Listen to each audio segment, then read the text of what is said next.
Filiz filiz harilendi dağlara uyumak için.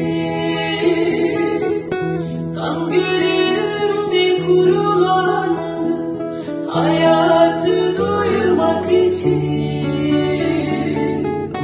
Kavgalara koyulandı sabaha varmak için.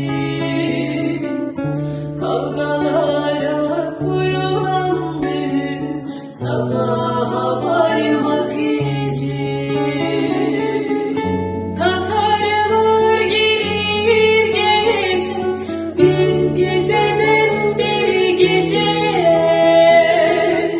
Yüreğim yâre yâre iz bırakır bin acıya.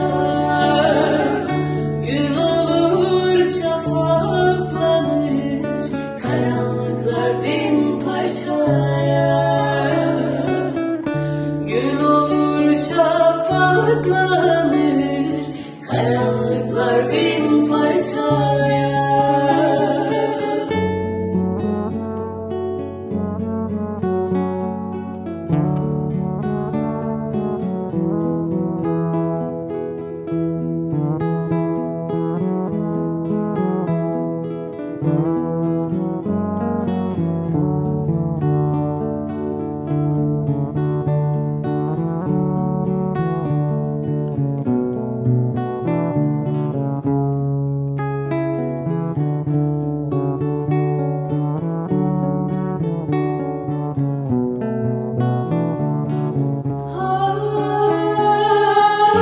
Denizlerde dalgalandım taşları oymak için.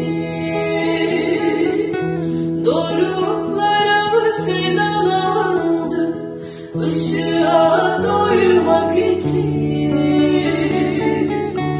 Irmaklarda durulandım dağlar duymak için.